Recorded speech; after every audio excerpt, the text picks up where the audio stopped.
to another edition of The Naked Truth. This is being brought to you by Concerned Citizens Alliance of North Charleston, soon to spread across the land.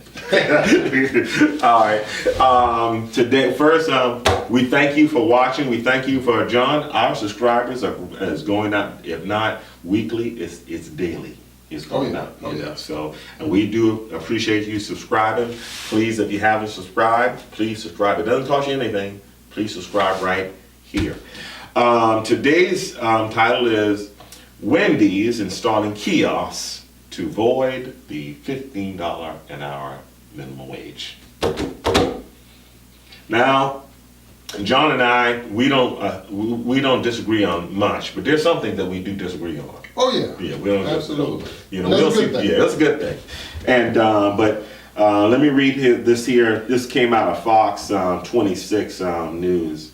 I shouldn't have said Fox, but anyway, Wendy's plan to install self-service ordering kiosks at its restaurants because a growing labor cost associated to rising minimum wages. California and New York are both raising minimum wages to $15 per hour over the next several years.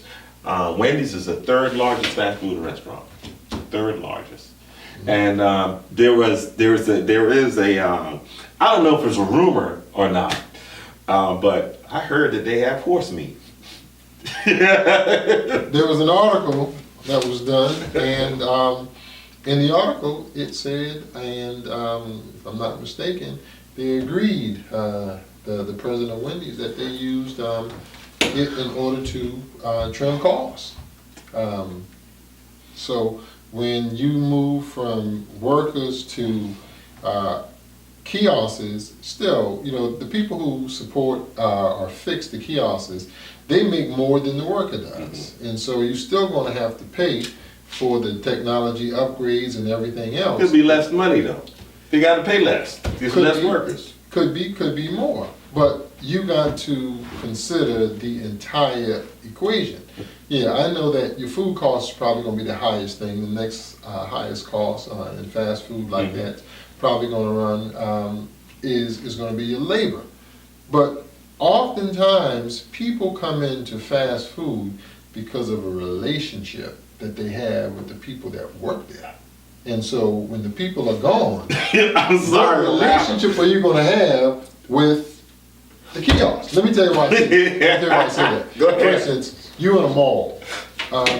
Many times it's impulse. It's an impulse. You're right. Like most like you're hungry. But well, absolutely right. You're right. It's because you're hungry. But in addition to that, people have favorite restaurants to go to, particularly with food in the mall, because they establish a rapport relationship with the people who work in that store. And when you take a standpoint that you are doing it specifically for the money and you discount the other intrinsic values that your people put there, then you'll be a situation like Harley Davidson was years ago. Yeah. It was done based on the money alone, and they ran it into the ground. It took the employees to bring Harley Davidson back. Right. That's a good point.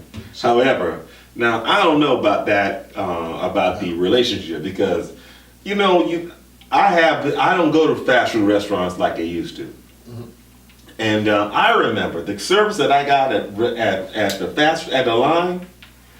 It was not the best experience, John. Well, a lot of service is going down the tubes. I would not deny that. Service is going down the tubes, but it still does not negate the fact that relationships in food make a difference. That's why they tell you to smile at the counter and everything else. You don't get that dealing with a machine. No, you sure don't. No, you're absolutely. Think about. You call a company on the phone, and someone actually answers the phone. There's a conversation versus you having to listen to the recording. Well, big difference. John, what about the automatic teller when you go get your money? You no longer have to speak to a woman. You no longer have to speak to a person at the drive-thru. You have to go to. I normally go inside. I know you're going. Okay, all right. Well, we have automatic tellers. Yeah, we do. Look here, the Well, kiosk it's is a part coming. of society. It's coming. It's already coming. here in a lot of places. It's coming. But that also means that there needs to be somebody to be able to repair those. Well, look at Home Depot. You know, a lot of the Home Depot stores, you go, they don't have people on the register. I know you have to They go push through. you. Well, last 5 years I hadn't gone into Home Depot. I've gone to Lowe's. Okay, all right. I've gone to Lowe's because there is someone there, and I know locally that's a job. Mhm. When you're talking about technology driven, they can have somebody live in Georgia that services this area and just come and take care of it. And so you don't have any input into the local economy when you're talking about jobs, because most of them have a depository transfer account. Soon as you spend your money, it's deposited and it's out the state back to their parent company.